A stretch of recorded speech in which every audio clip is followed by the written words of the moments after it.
ఎక్కడ దొరికిన సంతరా సామి. నవ్వాలో, కోప్పడాలో, బాధపడాలో అస్సలు అర్థం కావట్లేదు అయ్యా. రీసెంట్ గా వెయిట్ లాస్ కోసం ఒక క్లయింట్ నా దగ్గరకు వచ్చారు అండ్ నేను తన గోల్ కి తగినట్టు తన ఈటింగ్ హ్యాబిట్స్ కొంచెం మార్చాను. అఫ్ కోర్స్ మనం తినే మీల్స్ లో ప్రోటీన్ ఎలాగో ఉండదు కాబట్టి తనకు నేను ప్రతి మీల్ లో ప్రోటీన్ యాడ్ చేసుకోండి బ్రో, ఇదే చికెన్ కానీ, పన్నీర్ కానీ, ఫిష్ కానీ, ఎగ్స్ కానీ మీ కన్వీనియంట్ కి తగినట్టు అని చెప్పా. అతను సరే అని ఇంటికి వెళ్ళి వాళ్ళ ఇంట్లో వాళ్ళకి కోచ్ నన్ను ఇలా తినమని చెప్పారు, నాకు ఇలా మీల్స్ ప్రిపేర్ చేయండి అని చెప్పగానే ఏంటి రోజు ఇలా తినాలా, అయినా రోజు ఒకేలా ఎలా తింటావు, మార్చమని ఈ డైట్ ని మార్చేయమని చెప్పు అని చెప్పారు అని వచ్చి చెప్పాడు నెక్స్ట్ డే నాకు. ఇప్పుడు ఆ ఫ్యామిలీ నేను ఒక క్వశ్చన్ అడగాలనుకుంటున్నాను.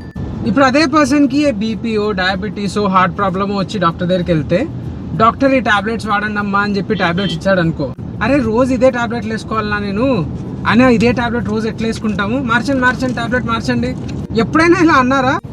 లేదు కదా. అదే మేము ఆ మెడిసిన్స్ ని కొంచెం ప్రివెంట్ చేసే ఛాన్స్ ఉంటుంది బై, ఇట్లా తినండి అని చెప్తే మాత్రం వచ్చేస్తుంది. ఎట్లా తింటాం అట్లా తినలేం కదా అని అంటారు. ఫ్రెండ్స్తో అన్న అవుటింగ్స్ అవి ఇవి ఎప్పుడో ఒకసారి జరుగుతుంటాయి, వారంకో 2 వారాలకో. కానీ ఫ్యామిలీ ఎవ్రీ పూట ఇంట్లో ఉంటారు బై, మీరు ఎక్కువ సపోర్ట్ చేయాలి అతనికి.